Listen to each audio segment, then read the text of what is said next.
Satyabama Institute of Science and Technology, Chennai and Sripuram.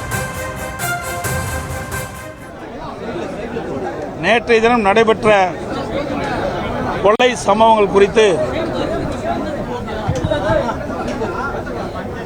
அரசினுடைய கவனத்திற்கு கொண்டு வந்து அதுக்கு உரிய நடவடிக்கை எடுக்க வேண்டும் என்ற அடிப்படையில்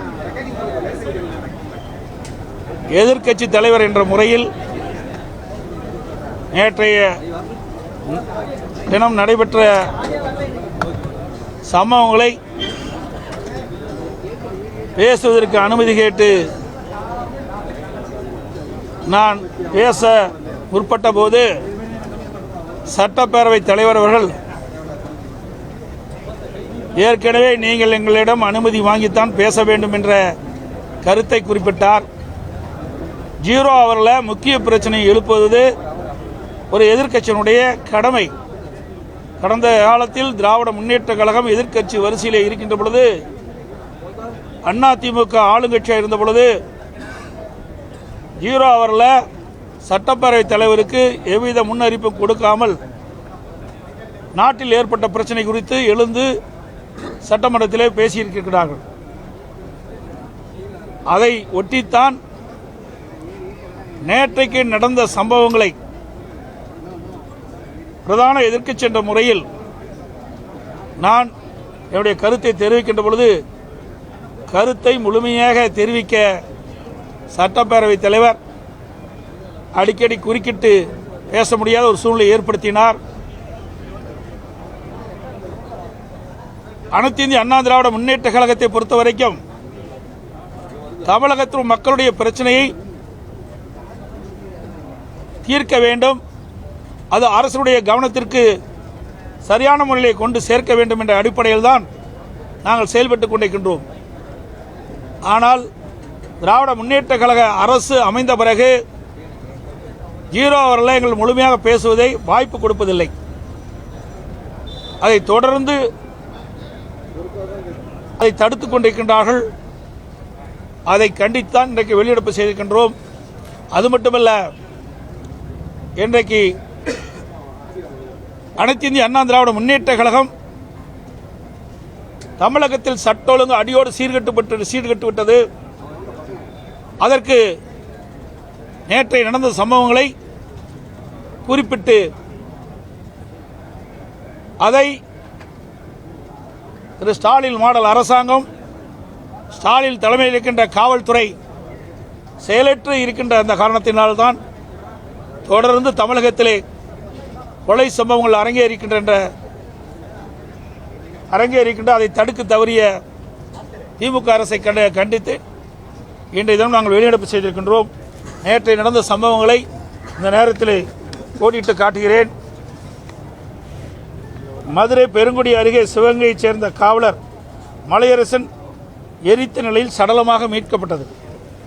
கோவை மதுக்கரையில் ஒரு பெண் ஆசிரியை எரித்த நிலையில் சடலமாக மீட்கப்பட்டது. ஈரோடு நசினூர் அருகே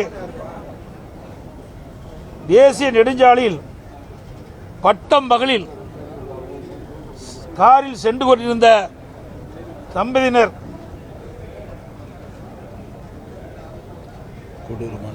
சில பேர் அந்த காரை வழிமறித்து கொடூரமான முறையில் வெட்டப்பட்டார். அந்த வெட்டப்பட்ட காரணத்தினால் அவர் உயிரிழந்தார். அவரை வெட்டப்படுகின்ற பொழுது அவருடைய மனைவி தடுக்க முயன்ற பொழுது அவருக்கும் வெட்டுப்பட்டு காயம் ஏற்பட்டு அவர் மருத்துவமனையில் சேர்க்கப்பட்டிருக்கின்றார்.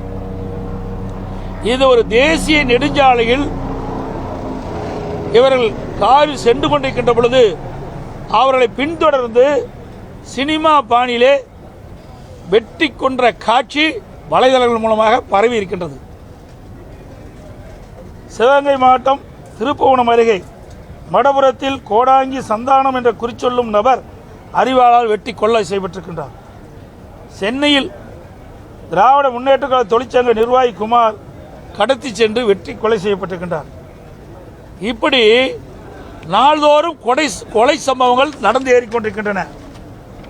டெய்லி ஸ்டேட்டஸ் ரிப்போர்ட் கொடுப்பது போல டெய்லி மர்டர் ரிப்போர்ட் இந்த ஆட்சியில் பார்க்கப்படுகிறது. இந்த ஆட்சியினுடைய சாதனை இந்த கொலைப்பட்டியில் காண்பதுதான் சாதனையா இருக்குது. சட்டத்தை நிலைநிறுத்த வேண்டிய இடத்தில் இருக்கின்ற முதலமைச்சருடைய கீழ் இருக்கின்ற காவல்துறை கைகட்டி வேடிக்கை பார்க்கின்ற அவலநிலை பார்க்கின்றோம். குற்றச்செயல் ஈடுபடுகின்ற குற்றவாளிகளுக்கு காவல்துறையை கண்டால் அச்சமில்லை.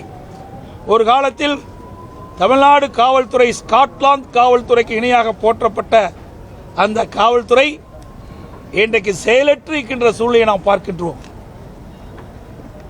அதோடு இந்த அரசாங்கம் எப்பொழுது பார்த்தாலும்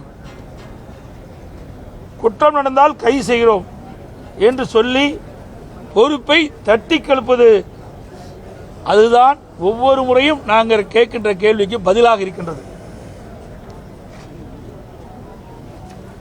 தமிழகத்தில் காவல்துறை ஒன்று இருக்கின்றதா என்ற கேள்வி இப்பொழுது எழுந்திருக்கின்றது.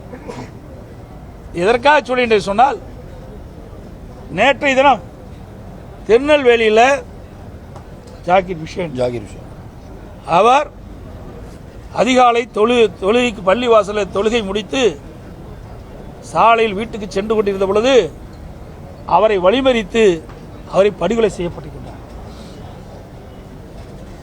அவருக்கு எதிரியிலிருந்து அச்சுறுத்தல் வந்தவுடனேயே திரு ஜாகிர் உஷேன் அவர்கள் ஓய்வு பெற்ற காவல் அதிகாரி அவர்கள், அவர் முறைப்படி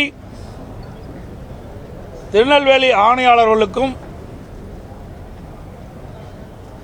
உதவி ஆணையாளர்களுக்கும் காவல்துறை ஆய்வாளர்களுக்கும் தனக்கு இன்னென்ன நபர்களால் அச்சுறுத்தல் ஏற்படுகின்றது, எனக்கு உயிருக்கு ஆபத்து ஏற்படுகின்றது, ஆக இவர்களெல்லாம் விசாரித்து உரிய நடவடிக்கை எடுத்து என் உயிருக்கு பாதுகாப்பு வழங்க வேண்டும் என்று புகார் மனு கொடுத்திருக்கிறார். ஆனால் சட்டத்தை காக்கக்கூடிய காவல்துறை அவரை அழைத்து கட்ட பஞ்சாயத்து செய்து கொண்டிருக்கிறது. எவ்வளவு பெரிய வேதனை என்பதை எண்ணி பாருங்கள்.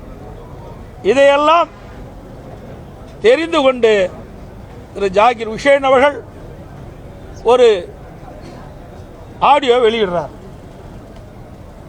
அதில் பதிவு செஞ்சு விடுறார், எதிரிகள் என்னை எப்பொழுது வேணாலும் வெட்டி கொல்லப்படுவார். என் உயிர் Satyabama Institute of Science and Technology, Chennai and Sripur